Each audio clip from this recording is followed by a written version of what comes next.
DS classes में आप सभी डियर स्टूडेंट का स्वागत है। मैं हूं दीपिका साहू। आप सभी के लिए लेकर आई हूं जो अंग्रेजी माध्यम या मैं बोलूं इंग्लिश मीडियम वाले बच्चे हैं, उनका जो आज हिंदी द्वितीय भाषा का पेपर था उसका सॉल्विंग पेपर टोटल आया होगा 60 नंबर का। और बहुत सिंपल क्वेश्चन आए थे और बहुत सिंपल सा आपका मतलब फॉर्मेट था। जो हमने जितने भी बताए हैं उससे आउट ऑफ बिल्कुल नहीं आया है।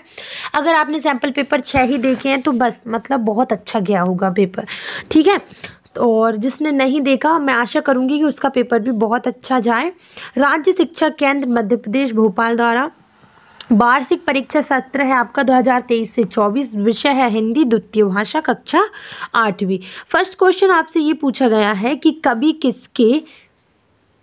कवि जो है किसे जगमग करने का कह रहा है, घर को, विद्यालय को, संसार को या स्वयं को। तो राइट आंसर है स्वयं को, ठीक है। सेकंड पूछा गया है आपसे, सेकंड वाला क्वेश्चन है कि आर्यभट्ट नामक कृत्रिम उपग्रह कब छोड़ा गया था। आर्यभट्ट नामक कृत्रिम ग्रह कब छोड़ा गया था? 19 अप्रैल 1975, 29 अप्रैल 1975 या फिर 21 मार्च 1970 या फिर आपका 21 अप्रैल 1970। तो राइट आंसर है आपका 19 अप्रैल 1975 को, ठीक है। क्वेश्चन नंबर थर्ड पूछा गया है कि धुआंधार किसका नाम है? डेल्टा, टापू, जलप्रपात या फिर संगम। तो हमारे यहाँ जबलपुर में है भेड़ाघाट के, मतलब जबलपुर के पास जो भेड़ाघाट है उसके नाम से प्रसिद्ध भी है, आपको पता होगा। वहाँ का क्या बोलते हैं उसको? धुआंधार जलप्रपात। तो राइट आंसर क्या होगा? जलप्रपात ही तो धुआंधार को बोलते हैं ना। धुआंधार किसका नाम है? जलप्रपात का। क्वेश्चन नंबर 4 देखिए, बोला है कि लता मंगेशकर को किस गुण के कारण स्वर कोकिला कहा जाता है। अब आपको यहाँ पर बताना है। जिन बच्चे ने सही करके आए वो कमेंट सेक्शन में ज़रूर बताएगा और कितने में से कितने नंबर आएंगे ये भी मुझे कमेंट बॉक्स में ज़रूर बताइएगा। जैसे लिखा है कि प्रसिद्ध लेखिका, सुरीली गायिका, अच्छी नृत्यांगना या फिर आपका दक्ष चित्रकार। तो राइट आंसर है आपका बी वाला, सुरीली गायिका के रूप में प्रसिद्ध है। क्वेश्चन नंबर 5 है आपका। क्वेश्चन नंबर 5 में क्या है? हाथ पाँव फूल जाना। पाँव ही लिखा है, पैर नहीं लिखा है। हाथ पाँव फूल जाना मुहावरे का अर्थ होता है हाथ पैर में सूजन आ जाना, घबरा जाना, थक जाना या फिर हाथ पैर टूट जाना, ठीक है। तो इसका राइट आंसर है क्या आपका? घबरा जाना। राइट आंसर है घबरा जाना। जैसे आपसे कोई कांच की या कोई भी ग्लास वगैरह टूट गया, आप सोच रहे हैं कि अब तो मम्मी से पिटाई लगेगी, तो हाथ पाँव फूल गए समझ लो, ठीक है। मेरे साथ तो यही होता है, आपके साथ क्या होता है ज़रूर बताइए। क्वेश्चन नंबर 6 से 10 आपको दिए गए हैं 4 रिक्त स्थान या fill in the blanks. First question बोल रहा है कि गिरधर की कुंडलियों में खालिस्तान की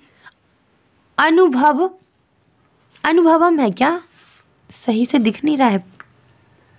हाँ, अनुभवजन्य है एवं उपयोगी बातें हैं। तो इसमें राइट आंसर आचरण है। और कंफर्मेशन एक बार और कर लेना आप लोग, क्योंकि डाउट है इसमें मेरे को थोड़ा सा, लेकिन सही इसका आचरण ही होगा क्योंकि उनकी सारी कुंडलियों में जो गिरधर की कुंडलियाँ है उसमें आचरण की ही बोला गया है, ठीक है।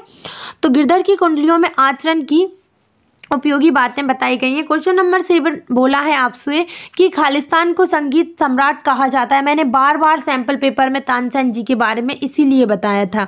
तो राइट आंसर क्या है आपका? तानसेन। तानसेन को ही क्या बोला जाता है? संगीत सम्राट बोला जाता है। क्वेश्चन नंबर 8 है अधिवर्ष प्रत्येक खालिस्तान वर्ष बाद आता है। अब इंग्लिश मीडियम वाले कहाँ समझे इस बात को कि अधिवर्ष मतलब क्या होता है।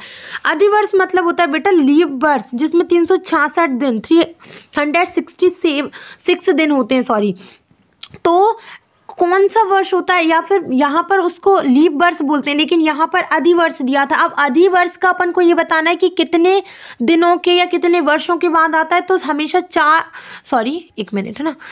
साल के बाद ही आता है। इसमें सिर्फ 4 वर्ष लिखा था। कितना? 4 वर्ष हो, ठीक है। जो अधिवर्ष लीप वर्ष होता है वो प्रत्येक 4 वर्ष बाद आता है। क्वेश्चन नंबर 9 बोल रहा है कि महेश्वर मध्य प्रदेश के खरगोन जिले में है। जो बच्चा मध्य प्रदेश से है वो मुझे कमेंट करिएगा कि खरगोन देखा है कि नहीं। खरगोन जिले में पड़ता है महेश्वर, मैं तो घूम भी आई हूँ।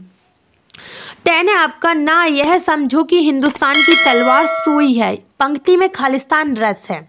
इसमें है आपका कौन सा रस? वीर रस। कौन सा रस है बेटा? वीर रस है। जैसे आप लोग वो देखते हैं ना 15 अगस्त पे या फिर 26 जनवरी पे, जैसे आप भारत माता बन गए लड़कियां और लड़के सुभाष चंद्र बोस बन गए, तो एक ऐसा जोश आता है कि हाँ भैया अब तो सामने अगर आतंकवादी भी आ गया ना, क्रिमिनल भी आ गया तो मैं मार डालूंगा उसको, होता है ना ये। तो वो उस टाइम पे जो हमारा तेज होता है, हम कैसे रहते हैं, उत्तेजित रहते हैं, तो वो होता है आपका वीर रस।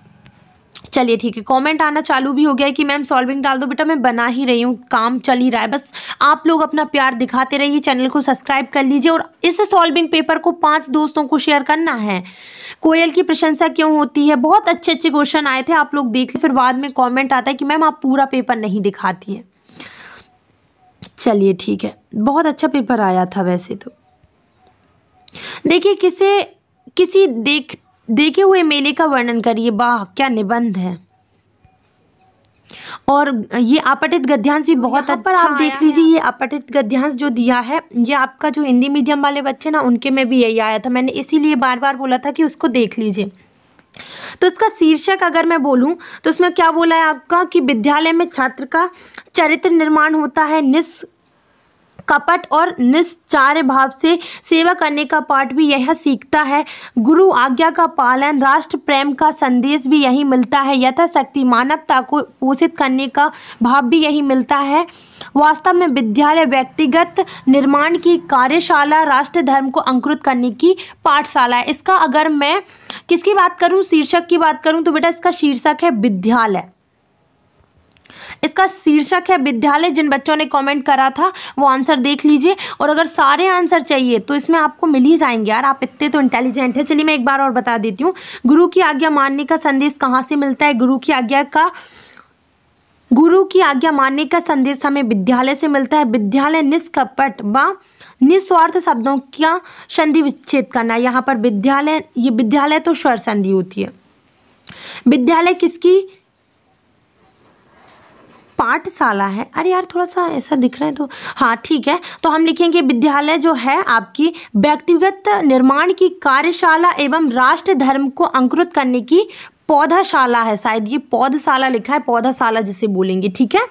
चलिए ठीक है, तो आप सभी का धन्यवाद इस वीडियो को देखने के लिए, और मैंने सारी चीज़ें आपको बताई दी हैं। शीर्षक इसका मैंने बोल ही दिया है कि पाठशाला है, ठीक है। सो अगर वीडियो पसंद आई होगी तो वीडियो को लाइक कर दीजिए, कमेंट में बताइएगा कि पेपर कैसा गया है। आई होप आप सभी का पेपर बहुत अच्छा लगा। एप्लीकेशन कौन सी आई है, आई भी है कि नहीं दी उनने? हाँ मैंने बोला था ना, अपनी बहन की शादी में इनफॉर्मल लेटर देंगे, जैसे इंग्लिश में देते हैं वो लोग, ये इनफॉर्मल लेटर होता है आपका। अपनी बहन की शादी में जाने हेतु 3 वर्ष की छुट्टी हेतु प्रार्थना पत्र लिखिए। इनफॉर्मल मतलब कहने का मतलब कारण आपको ये देना है कि मुझे शादी में जाना है, और ये मैंने आपको सैम्पल पेपर में भी बताया था कि ये आना ही है, तो कर लो इसको, ठीक है। बाकी तो बहुत अच्छा पेपर आया है, ये वाला भी सैम्पल पेपर में बताया था, ये वाला भी, बहुत सारे क्वेश्चन यार पूरे सैम्पल पेपर में से आए। बस सैम्पल पेपर जिसने देखा है उसका तो मज़ा ही मज़ा है। विज्ञान के भी सैम्पल पेपर ज़रूर डालेंगे, और मैं 2 बजे फर्स्ट सैम्पल पेपर डाल दूंगी, और शायद 2 बजे से पहले ही डाल दूंगी बेटा। आप लोगों के लिए हम तत्पर हैं, आपकी सेवा में, बस आप हमें सपोर्ट दिखाते रहिए, ऐसे प्यार दिखाते रहिए। वीडियो को लाइक करे बिना बिल्कुल नहीं जाना है, चैनल को सब्सक्राइब तो कर ही लेना है, और अपने दोस्तों को शेयर कर दो जो चाहते हैं कि हम कंफर्म कर लें कि हमारे कितने नंबर आएंगे। धन्यवाद आप सभी का। सैंपल पेपर अगर आपको विज्ञान के देखने तो कमेंट बॉक्स में कमेंट बहुत जल्दी आने चाहिए, और बहुत सारे आने चाहिए, जब भी सैंपल पेपर